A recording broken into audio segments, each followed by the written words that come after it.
Hi friends, മൗനരാഗത്തിന്റെ ഇന്നത്തെ റിവ്യൂയിലേക്ക് എല്ലാവർക്കും സ്വാഗതം. അങ്ങനെ ഷാരി പുറത്തേക്ക് പോവുകയാണ് ആ റിസൾട്ടിന്റെ കാര്യം അറിയാൻ വേണ്ടിയിട്ട്. അതേ സമയത്താണെങ്കിൽ രാഹുൽ തന്റെ റൂമിൽ അങ്ങോട്ടും ഇങ്ങോട്ടും ടെൻഷൻ അടിച്ചിങ്ങനെ നടക്കുകയാണ്. അപ്പോഴാണ് നമ്മുടെ മനു എവിടേക്ക് വരുന്നത്. മനു അളിയ എന്ന് വിളിച്ചിട്ടാണ് വരുന്നത്. ആ സമയത്ത് ഇങ്ങനെ തിരിഞ്ഞു നോക്കിയിട്ട് ചോദിക്കുന്നത്, അള്ളി എന്താടാ എന്നെ വിളിച്ചത് എന്ന് ചോദിക്കാണ്. അപ്പൊ അളിയ എന്തേ മാറ്റി വിളിക്കണോ, അസുരാന്ന് വിളിക്കണോ എന്ന് ചോദിക്കുകയാണ് മനു.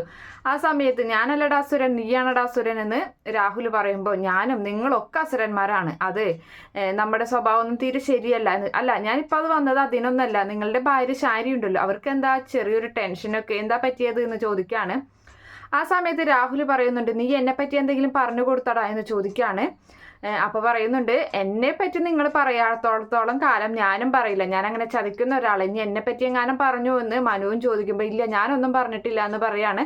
ആ സമയത്ത് എന്തായാലും നിങ്ങളുടെ ഭാര്യ ഷാരിക്ക് ഇങ്ങനെ ഒരു മാറ്റം വരണമെങ്കിൽ അവർ ഒന്നില്ലെങ്കിൽ എന്നെ പറ്റിയുള്ള സത്യം അറിഞ്ഞിരിക്കണം, അല്ലെങ്കിൽ നിങ്ങളെ പറ്റിയുള്ള സത്യം, അതായത് സാരി അവരുടെ മകളല്ല എന്ന സത്യം ഒരു പക്ഷേ അറിഞ്ഞിരിക്കണം, അതുകൊണ്ടായിരിക്കാം അവർക്ക് ഈ മാറ്റം എന്നൊക്കെ ഇങ്ങനെ മനു ഇങ്ങനെ പറയാണ്. അതേ സമയത്ത് രാഹുൽ ആകെ ഒന്ന് ഞെട്ടുന്നുണ്ട്.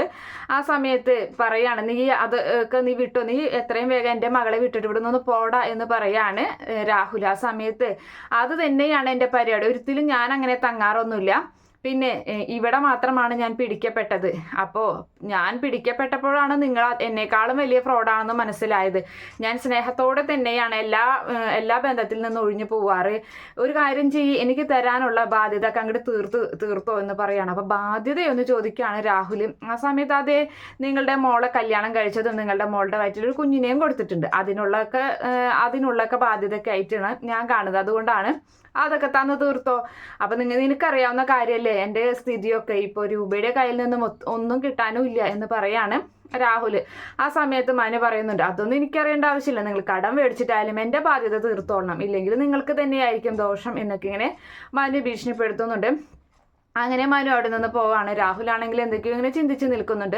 അതിനുശേഷം കാണിക്കുന്നത് നമ്മുടെ ഷാരിയെയാണ്. ഷാരിയാണെങ്കിൽ അമ്പലത്തിൽ തൊഴുതുകൊണ്ട് നിൽക്കുകയാണ്, കരഞ്ഞു ദേവിയുടെ മുന്നിൽ പൊട്ടിക്കരയാണ് ചെയ്യുന്നത്. ദേവി, ഞാൻ ചെയ്ത പാപങ്ങളൊക്കെ നീ പുറത്തു തരണം, എന്തെങ്കിലും ഞാൻ ചെയ്തിട്ടുണ്ടെങ്കിൽ പൊറുക്കണം, എൻ്റെ മനസ്സിലുള്ള ആശങ്ക ഇല്ലാതാക്കണം, എൻ്റെ മകള് തന്നെ ആയിരിക്കണേ സരയുമോള് എന്നൊക്കെ ഇങ്ങനെ പൊട്ടിക്കരഞ്ഞുകൊണ്ടാണ് പറയുന്നത്. എന്നിട്ട് കരഞ്ഞുകൊണ്ട് തന്നെ അമ്പലത്തിന് ചുറ്റും വല വെക്കുകയും ചെയ്യുന്നുണ്ട്. അതിനുശേഷമാണെങ്കിൽ ഷാരി പുറത്തേക്ക് പോവുകയാണ്. അങ്ങനെ പുറത്തേക്ക് കാറിൽ പോകുന്ന കാഴ്ചയാണ് കാണുന്നത്. ഇതേ സമയത്താണെങ്കിൽ ആ ലാബ് റിപ്പോർട്ടർ അവിടെ വന്ന് നിൽക്കുന്നുണ്ട്, ഒരു റോഡ് സൈഡിലായിട്ട് കാറിൽ വന്ന് നിൽക്കുകയാണ്. അപ്പം ഷാരി അവിടേക്ക് വരികയാണ്. അങ്ങനെ ഷാരി കാറിൻ്റെ ഡോറ് തുറന്ന് ഇങ്ങനെ വരുന്ന സമയത്ത് തന്നെ അയാളെ കാണുന്നുണ്ട്. അപ്പം മനസ്സിൽ വിചാരിക്കുകയാണ്, ഈശ്വര, എൻ്റെ മകള് തന്നെ ആയിരിക്കണേ സരയുമോള് എന്നിങ്ങനെ മനസ്സിൽ ചിന്തിച്ചിട്ടാണ് വരുന്നത്.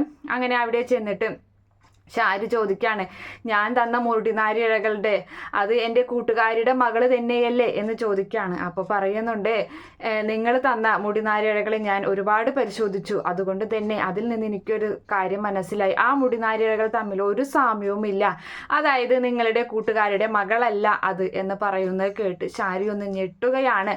ആ സമയത്ത് അയാൾ ചോദിക്കുന്നുണ്ട്, നിങ്ങൾ എന്തിനെങ്ങനെ ഞെട്ടുന്നത്, ഇനിയിപ്പോൾ ഈ കാര്യം ആ കൂട്ടുകാരിയെ അറിയിക്കണ്ടേ, ഒരു കാര്യം ചെയ്യ്, ഇത്രയും നാളുകൾക്ക് ശേഷം ഇപ്പോൾ ഇങ്ങനെ ഒരു ടെസ്റ്റിന്റെ ഒരു ആവശ്യം പോലും ഉണ്ടായിരുന്നില്ല, എന്തായാലും നമ്മുടെ മക്കളെ വളർത്തുന്നത് നമ്മളാണ്, അപ്പൊ ആരാണോ വളർത്തുന്നത് അവർ തന്നെയായിരിക്കും അവരുടെ അച്ഛനും അമ്മയും എന്നൊക്കെ ഇങ്ങനെ പറഞ്ഞു കൊടുക്കുകയാണ്. ഇനിയിപ്പോ ഇതിനെന്തെങ്കിലും ഒരു അവകാശി വന്നിട്ടുണ്ടെങ്കിലും ആ അവകാശി കേസ് കൊടുക്കുകയാണെങ്കിൽ ഒരു പക്ഷേ ഈ കുട്ടിയെ വിട്ടുകൊടുക്കേണ്ടി വരും അവർക്ക് എന്ന് പറയുമ്പോൾ ഷാരി പറയുന്നുണ്ട്, ഒരിക്കലും ഇല്ല, ഞാൻ വിട്ടുകൊടുക്കില്ല എന്ന് കരഞ്ഞുകൊണ്ടാണ് പറയുന്നത്. അപ്പോൾ അയാൾ ഞെട്ടുകയാണ്. അയാൾ ചോദിക്കുന്നുണ്ട്, എന്താ പറ്റിയത്?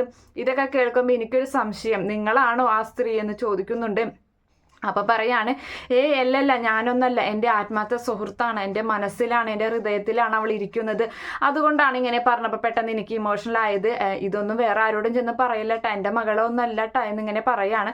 അപ്പോൾ പറയുന്നുണ്ട്, ഇനിയിപ്പോൾ ഇതിലിപ്പോൾ വേറെ പ്രശ്നങ്ങളൊന്നും ഇല്ലെങ്കിൽ ആ അമ്മയെ ഇത് അറിയിക്കാതെ ഇരുന്നൂടെ, അതല്ലേ നല്ലത്, അല്ലെങ്കിൽ ഇപ്പോൾ അമ്മ ആകെ തകർന്നു പോകുമെന്നൊക്കെ അയാൾ പറഞ്ഞിട്ട് അവിടെ നിന്നും പോവുകയാണ്. ഷാരിയാണെങ്കിൽ ആകെ തകർന്ന് ഈ ഒരു ന്യൂസ് കേട്ടിട്ട് ആകെ വല്ലാതെയാവുകയാണ്. അങ്ങനെ തല കറങ്ങുന്ന പോലെ തൊണ്ടവരളൊന്നും വന്ന പോലെയൊക്കെ തോന്നുന്നുണ്ട്. അങ്ങനെ തൊണ്ടയിലൊക്കെ ഇങ്ങനെ പിടിച്ച് പതുക്കെ ആ കാറിൽ ഇങ്ങനെ തപ്പി പിടിച്ച് ഇങ്ങനെ വരികയാണ്. എന്നിട്ട് കാർ ഡ്രൈവറുടെ അരികിൽ വന്നിട്ട് ആ ഗ്ലാസ്സിൽ മുട്ടുകയാണ് കാറിനോട് ചേർന്നിട്ട്.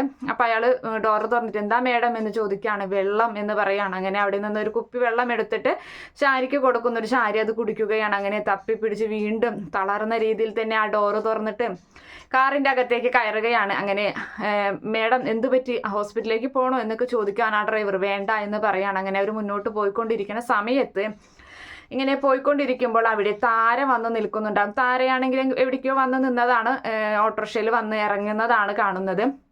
അപ്പം ഷാരി പറയുന്നുണ്ട് നിർത്ത് വണ്ടി നിർത്താണ്. അപ്പം അതുവരെയുള്ള തളർച്ചയ്ക്ക് പോയി താരയെ കണ്ടപ്പോൾ ഒരു എനർജി ആയി. അപ്പോൾ നിർത്താൻ പറയുകയാണ്. അങ്ങനെ ഡ്രൈവർ നിർത്തുന്നുണ്ട്. അതിൽ നിന്നും നമ്മുടെ ഷാരി ഇറങ്ങിയിട്ട് നേരെ താരയുടെ അരികിലേക്ക് ചെല്ലുകയാണ്.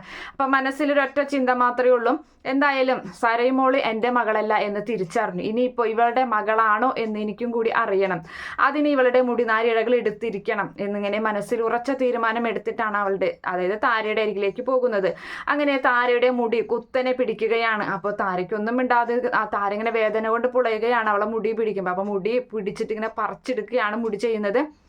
എന്നിട്ട് എന്തിനാ നിങ്ങൾ എന്നെ ഇങ്ങനെ ചെയ്തതെന്ന് ചോദിക്കുമ്പോൾ നിന്നെ കാണുമ്പോൾ എനിക്ക് അങ്ങനെ ചെയ്യാനാണ് തോന്നുന്നത് എന്നൊക്കെ ഷാരി പറയുകയാണ്. ഇനിയിപ്പോൾ നീ പൊക്കോ എന്ന് പറയുന്നുണ്ട് ഷാരി താരയോടായിട്ട്. അങ്ങനെ താര തിരിഞ്ഞ് നടക്കുമ്പോൾ ഷാരി പറയണം ഒന്ന് നിന്നേ, അതെ ഇനി മേലാൽ എൻ്റെ വീടിൻ്റെ അവിടേക്ക് വന്നു പോകും, എൻ്റെ വീട്ടിലേക്ക് വരപ്പ് പോകരുത് എന്നൊക്കെ പറയുമ്പോൾ എൻ്റെ മകൾക്ക് നിന്നെ കാണുന്നത് തന്നെ ഇഷ്ടമല്ല, നിന്നെ കൊല്ലാനുള്ള ദേഷ്യമുണ്ട് എന്നൊക്കെ പറയാണ് ഷാരി. അപ്പം ആ സമയത്ത് താര പറയുന്നുണ്ട് അത് എൻ്റെ മകളാണ് എന്ന് പറയുന്നു. നിന്റെ മകളോ എന്നൊക്കെ ചോദിച്ച് ദേഷ്യപ്പെടുന്നുണ്ട്. എന്തായാലും അധികം വല്ലാതെ ഒന്നും ഷൗട്ട് ചെയ്യുന്നില്ല, കാരണം ഈ മുടിനാരിഴകൾ കിട്ടാൻ വേണ്ടി മാത്രമാണ് ഷാരി അങ്ങനെ ചെയ്തത്. അങ്ങനെ താര അവിടെ നിന്നും പോകുമ്പോൾ ഇനിയിപ്പോൾ ഇവളുടെ മകളാണോ എന്നാണ് എനിക്കറിയേണ്ടത്. അതുപോലെ തന്നെ വീട്ടിലുള്ള ബഗാസുരൻ്റെ മുടിയും എടുക്കണം, എന്നിട്ട് രണ്ടും കൂടി പരിശോധിക്കണം.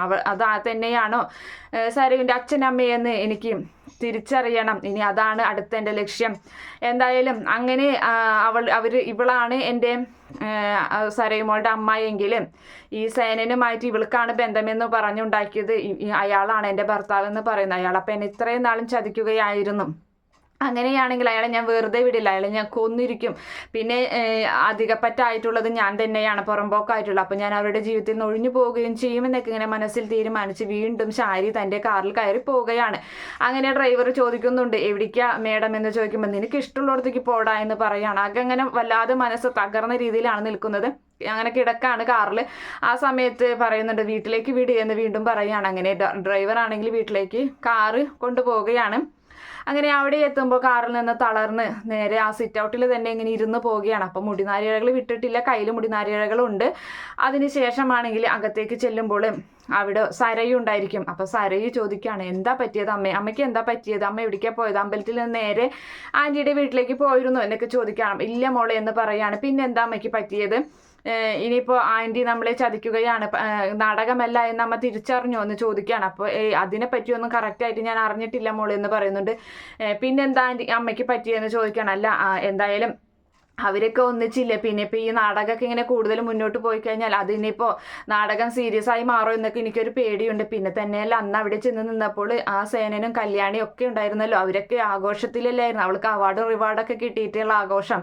അതൊക്കെ കണ്ടിട്ട് എനിക്ക് ആകെ സഹിക്കാൻ പറ്റിയില്ല. അതുകൊണ്ടൊക്കെയുള്ളൊരു വിഷമം എൻ്റെ മനസ്സിലുണ്ട്. അതൊന്നും കുഴപ്പമില്ല, എന്തായാലും നമുക്ക് ഉടനെ തന്നെ സത്യങ്ങളൊക്കെ തിരിച്ചറിയാൻ മോളെ. പിന്നെ എൻ്റെ ഇപ്പോഴത്തെ വിഷമം എന്ന് പറയുന്നത് നിൻ്റെ അച്ഛനാണ്. നിൻ്റെ അച്ഛന് ഇങ്ങനെയൊക്കെ ആയില്ല, അതുകൊണ്ടാണെന്ന് പറയുമ്പോൾ സരയു ചോദിക്കുന്നുണ്ട് അല്ല അച്ഛന് ഭ്രാന്താശുപത്രിയിലായിട്ട് വരെയും അമ്മയ്ക്ക് ഇത്ര വിഷമമൊന്നും ഉണ്ടായിരുന്നില്ല, ഇപ്പം എന്താ പറ്റിയെന്ന് ചോദിക്കുകയൊക്കെ ചെയ്യാണ്. നമ്മുടെ ജീവിതം ഇപ്പോൾ തകർന്നുകൊണ്ടിരിക്കുകയാണ്. ഇപ്പോൾ നമ്മുടെ ദൈവമൊക്കെ സ്വപ്നത്തിൽ വന്ന് പറയാണ് നന്നാവണം എന്നൊക്കെ പറയുന്നുണ്ട്. അപ്പം അമ്മ ഇത്രയും നാളും നന്നായിട്ടില്ല, അതായത് പൊട്ട സ്വഭാവം, അതായത് ദുഷ്ട സ്വഭാവമായിരുന്നു എന്ന് തന്നെയാണ് അമ്മ പറയുന്നത് എന്നൊക്കെ സരയു ചോദിക്കുമ്പോൾ അതേ മോളെ നമ്മളുടെയൊക്കെ സ്വഭാവം അത്ര നല്ലതൊന്നല്ല എന്ന് പറയാണ്.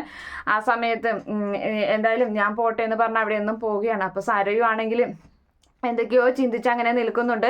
എന്തായാലും കല്യാണിയെ വകവരുത്താനുള്ള ഒരു ചിന്തയിലൊക്കെ തന്നെയാണ് സരയു നിൽക്കുന്നത്. ആ ഒരു ഭാഗം കാണിച്ചിട്ടാണ് ഇന്നത്തെ എപ്പിസോഡ് അവസാനിക്കുന്നത്. Okay friends, by, thank